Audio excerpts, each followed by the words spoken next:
Hello दोस्तों, most important question of integration की series में आप सभी का बहुत बहुत स्वागत है। मैं अभिषेक शर्मा और आज टॉप 10 का दूसरा अध्याय। प्यारे बच्चों, अगर आपने टॉप 10 का पहला अध्याय यानी पार्ट 1 नहीं देखा है तो आप जरूर देखिए और मैं आपको 100% रिकमेंडेड करूंगा कि अगर आप इस पूरे सीरीज को नहीं देखे हो तो इस पूरे सीरीज को देखिए, क्योंकि इस पूरे सीरीज में टॉप 100 क्वेश्चन है जो कि आपको 100% दावा के साथ फुल मार्क्स दिलाने के लिए हेल्प करेंगे। तो चलिए आपका टाइम वेस्ट नहीं करते, आज स्टार्ट करते हैं आज का पहला सवाल। तो आज है क्वेश्चन नंबर 11। ठीक है, तो अगर आप इस क्वेश्चन को ध्यान से देखिए तो इसमें कहा गया है कि right the value of this integral, यानी इसको हमें सॉल्व करना और बताना है कि इसकी वैल्यू कितनी आएगी। तो प्यारे बच्चों ये बताइए कि आपने पढ़ा होगा कि 1 अपॉन जो कॉसेक होता है, ठीक है, वो क्या होता है, साइन कॉसेक एक्स जो होता है वो साइन एक्स होता है। इसी तरीके से 1 अपॉन जो है कॉस एक्स जो होता है वो होता है आपका सेक एक्स। ठीक है, होता है कि नहीं होता है? तो देखिए हम सेक एक्स को चाहें तो 1 अपॉन कॉस लिख सकते हैं और 1 अपॉन कॉसेक को साइन लिख सकते हैं, यानी कि ये लिखा जा सकता है sine square x upon of cos square x dx. ठीक है, अब यहां से अगर आप ध्यान देखें तो साइन अपॉन कॉस जो होता है 10 होता है, तो ये हो गया 10 स्क्वायर एक्स डीएक्स। लेकिन 10 स्क्वायर एक्स का कोई भी इंटीग्रेशन नहीं होता है, तो इसको इंटीग्रेट करने के लिए हम एक आइडेंटिटी का यूज करेंगे और इसको लिखेंगे सेक स्क्वायर एक्स माइनस का 1 डीएक्स। भाई लिख सकते हैं ना आप 10 स्क्वायर, आपने एक फॉर्मूला पढ़ा रखा होगा कि sec square theta is equal to होता है 1 प्लस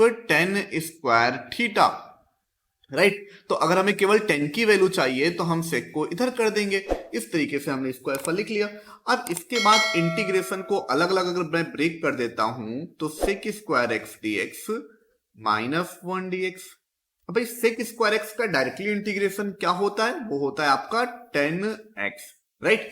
और 1 का इंटीग्रेशन हम लिख सकते हैं x प्लस का c। प्यारे बच्चों, आप सभी को ये पहला सवाल आज का समझ में आया, क्वेश्चन नंबर 11 इस सीरीज का। ठीक है, एक बात हमेशा ध्यान रखिए जो मैं बार बार आपको रिकमेंडेड करता हूं, प्रैक्टिस मेक परफेक्ट। मैंने ये क्यों लगा रखा है यहां पे, इसीलिए लगा रखा है कि आप इसको देखें, देखने के बाद एक बार खुद से जरूर लगाएं बच्चों। और अगर आपको ये वीडियो अच्छी लग रही है ना तो प्लीज लाइक करना, शेयर करना और इस चैनल को जल्दी से सब्सक्राइब कर लो। ठीक है, मैथमेटिकल गुरुजी इस चैनल को सब्सक्राइब कर लीजिए, क्योंकि इस चैनल पे आपको हर एक चैप्टर के इस तरीके के टॉप 10 की, टॉप 100 की जो सीरीज है वो मिलती रहेगी। ठीक है, और आप मुझे कमेंट करके बताइए कि आपको कौन से चैप्टर का देखना है, वो मुझे बताइए, उसका भी मैं पर्टिकुलरली आपको जरूर बनाऊंगा। चलिए अपने नेक्स्ट क्वेश्चन पे चलते हैं।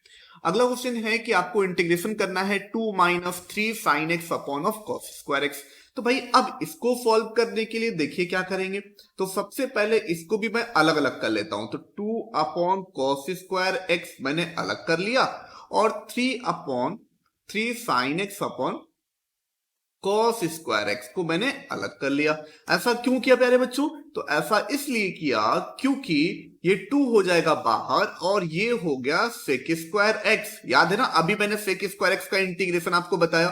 ठीक है, इसी तरीके से 3 बाहर हो जाएगा और चूंकि यहां पे कॉस 2 बार है तो एक बार साइन के नीचे लिख लेते हैं। तो इसको एक बार ऐसे लिख ले, sine x upon cos x, और एक कॉस बच गया तो उसको हम 1 अपॉन कॉस एक्स लिख ले रहे हैं। क्यों भाई? ठीक है, तो ये 2 और ये हो गया बच्चों sec square x dx minus 3 sine upon cos जो होता है 10 होता है और 1 अपॉन कॉस जो होता है सेक होता है, यानी कि ये लिख सकते हैं सेक एक्स इंटू 10x। हमने इसको इधर लिख लिया और इसकी वैल्यू इधर लिख लिया। ऐसा क्यों किया? क्योंकि ये स्टैंडर्ड फॉर्म बन गया। सेक स्क्वायर एक्स जो होता है ये डायरेक्टली इंटीग्रेशन होता है किसका बच्चों? तो ये होता है 10x का। ये 3 को एज इट इज लिखा। सेक एक्स इंटू 10x किसका होता है भाई? तो सेक एक्स इंटू 10x जो होता है सेक एक्स का होता है। ये डायरेक्ट इंटीग्रेशन होता है बच्चों। अगर आपने इंटीग्रेशन की कंप्लीट सीरीज नहीं देखा है तो डिस्क्रिप्शन में लिंक दे रहा हूं, आप उसको भी जाके देख लेना। कंप्लीट इंटीग्रेशन की प्लेलिस्ट बना रखा है, अगर आप उसको देखोगे तो मजा आ जाएगा भाई। चलिए अगले सवाल पे आते हैं।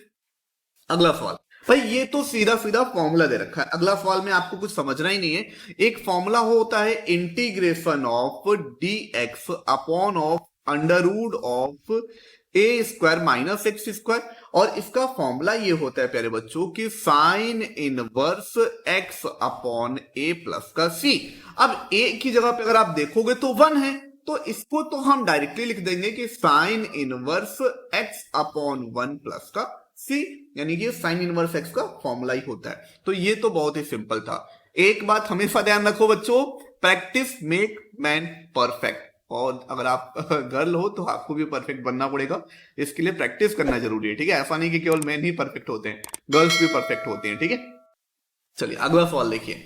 अगला सवाल है कि इवेल्युएट करना है log x का स्क्वायर अपॉन x। अब भाई ये वाले सवाल में आपको करना क्या है, तो सिंपल सा, जब भी आपको ऐसा आता है ना कि जिसमें न्यूमरेटर भी हो डिनोमिनेटर भी हो, तो आप सबसे पहले कोशिश करोगे कि क्या सब कुछ सब्स्टिट्यूट करने पे यहाँ पे सब्स्टिट्यूशन हो रहा है। तो जी हाँ, यहाँ पे मुझे दिख रहा है कि अगर मैं log x को t मान लूं तो log x का इंटीग्रेशन होता है 1 अपॉन x dx की जो वैल्यू आ जाएगी वो dt।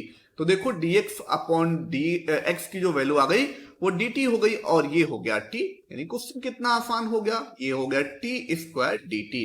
अब t की वैल्यू क्या होती, x के पावर n का जो इंटीग्रेशन होता है वो x के power n plus 1 upon of n plus 1 होता है। तो भाई अब यहां पे आप वही फॉर्मूला पुट करेंगे, यानी t to the power 2 plus 1 upon of 2 plus 1, यानी कि ये आपका पूरा पूरा प्लस का c हो जाएगा। t की वैल्यू कौन है, तो log x है, तो log x का whole cube upon of 3 plus का c, ये हमारा आंसर है। प्यारे बच्चों, आप सभी को अच्छे से समझ में आ रहा है। चलिए अगले सवाल पे चलते हैं। अगला सवाल जो है ये भी आपका सब्स्टिट्यूशन पे बेस्ड सवाल है। ऐसा मत सोचना कि सिर्फ सिंपल सिंपल सवाल कराएंगे, नहीं भाई, टॉप 100 की सीरीज है, यहाँ पे कुल टोटल 100 क्वेश्चन करने को मिलेगा। अभी तो 15वां क्वेश्चन है, अभी तो जंग शुरू हुई है, आगे आगे देखो होता क्या है, ठीक है। तो अगर एक बार देख लोगे ना, तो मैं 100 नहीं 110% की गारंटी चैलेंज लेता हूं आपसे, अगर इतने सवाल अगर आपको आते हैं तो इंटीग्रेशन में, चाहे आप सीबीएसई बोर्ड, यूपी बोर्ड या किसी भी बोर्ड से हो, आईएफसी बोर्ड से हो या आप कोई भी बोर्ड से हो, आपको रोक नहीं सकता कि इंटीग्रेशन में फुल मार्क्स लाने के लिए, ठीक है। तो आप एक एक एक्सरसाइज लगा लो या फिर ये मेरी सीट लगा लो, आपको मजा आ जाएगा। हाँ, इसकी पीडीएफ भी मैं दे दूंगा, लेकिन वो चीज आपको कैसे मिलेगा ये आपको किसी ना किसी वीडियो में पता चलेगा, और तभी पता चलेगा जब आप सारी वीडियोस को देखोगे, ठीक है। क्योंकि वो चीज मैं ऐसे पब्लिकली नहीं दूंगा, वो मैं पर्सनल दूंगा, और कैसे दूंगा उसका डिटेल मैं किसी ना किसी वीडियो में आपको जरूर दिया हूं। आप सारी वीडियो देखना, तब आपको पता चलेगा। चलिए अगला चलते हैं। अगला सवाल ये है कि integration of e to the power 10 inverse x upon 1 plus x square. भाई ये भी सिंपल सा सवाल दिख रहा है, क्यों दिख रहा है, क्योंकि हमें पता है कि 10 इनवर्स x को अगर हम t मानेंगे तो इसका जो डिफरेंशिएशन होता है वो 1 अपॉन 1 प्लस एक्स स्क्वायर होता है, और t को हम लिख सकते हैं dt, यानी dx upon 1 plus x square की जो वैल्यू आई dt आई, यानी, और ये ऊपर हो गया t dt। अब e के पावर t का इंटीग्रेशन तो e के पावर t प्लस का c ही हो जाएगा, ठीक है। और t की वैल्यू रख दीजिए, यानी कि e to the power 10 inverse x plus का c। अरे बच्चों, समझ में आ रहा है, समझ में आ रहा है तो लाइक करो यार, अभी भी वेट कर रहे हो लाइक करने के लिए, लाइक कर दो और अपने दोस्तों को शेयर कर दो कि आ जाओ भाई कंपटीशन कर लो, 100 क्वेश्चन करते हैं और फिर देखते हैं किसको पूरा आता है और किसको कम आता है, ठीक है। और साथ ही साथ चैनल को सब्सक्राइब कर लो, ठीक है। चलिए अगले सवाल पे बढ़ते हैं। अगला सवाल बहुत ही सिंपल, ये तो बहुत ही सिंपल सवाल दे दिया मैंने यार। देखिए इसके लिए आपको करना क्या पड़ेगा कि बस आपको ax प्लस बी को आपको t मानना है, ठीक है। ये सब्स्टिट्यूशन का बिल्कुल बेसिक फंडा है, ठीक है। अब x को हम लिख सकते हैं dx और t को लिख सकते हैं dt, यानी dx की जो वैल्यू आएगी वो dt बाई a आएगी, ठीक है। तो अब यहां पे अगर आप आ जाइए तो ये हो गया t क्यूब, और dx की जगह पे लिखेंगे तो dt बाई a लिखेंगे, 1 अपॉन a बाहर हो गया, तो ये केवल t क्यूब और dt हो गया। t क्यूब का जो इंटीग्रेशन हो जाएगा तो t to the power 4 upon 4 plus का c हो जाएगा। अब t की जो वैल्यू है कौन है भाई, तो ax प्लस b के पावर 4 अपॉन 4 प्लस का c, ये हमारा रिजल्ट आएगा, ठीक है। चलिए भाई अगले सवाल पे बढ़ते हैं। अगला सवाल देखिए, हमारे पास अगला जो सवाल है क्वेश्चन नंबर 17, इसमें भी ये कहा गया है कि इवेल्युएट करना है दिस इंटीग्रल को। अब भाई इसमें क्या आपको लॉजिक दिख रहा है, क्या मेन पार्ट, क्या इंपॉर्टेंट दिख रहा है, किसको t मानना चाहिए। तो इसमें अगर हम 1 प्लस log x को t मानते हैं। देखो हमेशा ऐसा जब भी log का क्वेश्चन आएगा ना, देखो ये वाला सवाल देख लो और इसके पहले एक और सवाल, तो हमेशा log जो है ना न्यूमरेटर में ही होता है। क्यों? क्योंकि जो उसका डिफरेंशिएशन होता है ना वो रेसिप्रोकल हो जाता है, यानी डिनोमिनेटर में चला जाता है। तो देखिए जब इसको डिफरेंशिएट करेंगे तो 1 का डिफरेंशिएशन हो जाएगा 0 और log x का x और x का dx इक्वल टू dt। तो देखो फिर से x dx equal to dt आ गया। क्वेश्चन बहुत ही आसान है, ये t का स्क्वायर हो जाएगा और नीचे तो हट गया और यहां पे सिर्फ dt आ गया, यानी सीधा लिख सकते हैं t cube upon c plus का c, t क्यूब यानी कि 1 प्लस log x का whole cube upon of 3 plus का c, ये हमारा आंसर आएगा। प्यारे बच्चों उम्मीद है कि आप सभी को समझ में आ रहा होगा। अच्छा एक चीज मैं आपको बता दूं, ऐसा मत सोचना कि ये सब मैंने एट रैंडम क्वेश्चन लिया, नहीं, ये कहीं ना कहीं किसी न किसी साल में किसी न किसी स्टेट में जरूर पूछे गए सवाल है, ठीक है। ऐसा नहीं कि सिर्फ मैंने रैंडम लिया है, अपने मन से डाल दिया, ये सारे के सारे सवाल प्रीवियस ईयर हैं, पिछले किसी न किसी सालों में आपके किसी न किसी बोर्ड में, चाहे वो ऑल इंडिया बोर्ड हो या सीबीएसई बोर्ड हो, दिल्ली बोर्ड हो, यूपी बोर्ड हो या किसी फॉरेन वाली जो बुक होती है उनमें दिया हो, तो कहीं ना कहीं ये दिया ही रहता है, ठीक है। चलिए अपने नेक्स्ट सवाल पे आते हैं भाई, अगला सवाल। हाँ, अब अगला सवाल है कि इंटीग्रेशन करना है e to the power 2x minus e to the power minus 2x upon of e to the power 2x plus e to the power minus 2x। अच्छा एक चीज मैं हमेशा बोलता हूं बच्चों, क्या कि हमेशा कोशिश करना है कि डिनोमिनेटर को हटाएं, ठीक। कोशिश किसको करना है? डिनोमिनेटर हमारा गायब हो जाना चाहिए। देखिए हर क्वेश्चन से हमारा डिनोमिनेटर गायब हो गया, जैसे सब्स्टिट्यूट किया है हर क्वेश्चन से हमारा डिनोमिनेटर गायब हो गया है। तो हमारा सबसे बड़ा एम क्या होता है? डिनोमिनेटर को हटाएं। लेकिन यहां पे डिनोमिनेटर हटने के लिए हमें इसी को टी मानना पड़ेगा। क्यों? क्योंकि देखिए e to the power 2x plus e to the power minus 2x, अगर हम इसको t मानते हैं, ठीक है, अगर हम इसको t मानते हैं तो e to the power 2x का e to the power 2x हो जाएगा और 2x का 2 बाहर आ जाएगा और x का dx बाद में हम लिखेंगे, ठीक है। और यहां पे भी प्लस का e to the power minus 2x का माइनस और यहां पे माइनस का 2 आएगा और ओवरऑल dx हम बाद में लिख करके और यहां पे वैल्यू लिखेंगे dt, ठीक।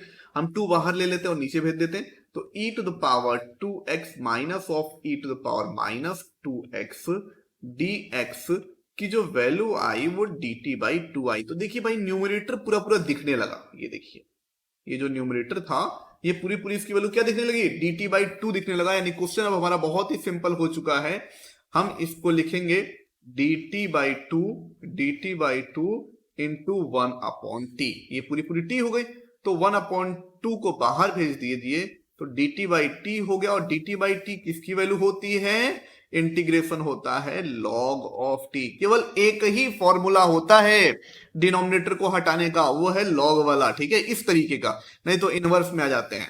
अब देखिए भाई इसको हम क्या लिख सकते हैं, अब 1 अपॉन 2 log t की जो वैल्यू है क्या है? e to the power 2x plus e to the power minus 2x plus c, ये हमारा आंसर है, ठीक है।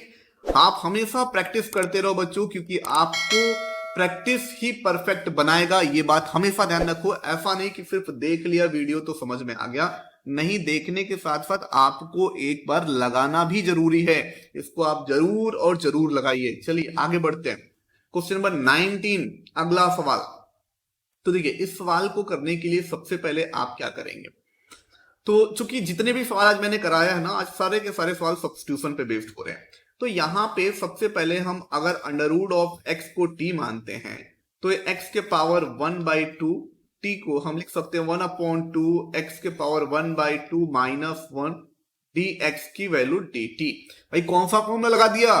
तो डिफरेंशिएशन का x के पावर n का formula, nx to the power of n minus 1, यही फॉर्मूला अप्लाई किया, तो ये पूरा पूरा आया 1 अपॉन 2 और x के power minus 1 upon 2 dx equal to dt, यानी इसको लिख सकते हैं 1 upon 2 under root x dx equal to dt, या हम लिख सकते हैं dx upon of root x equal to 2 dt।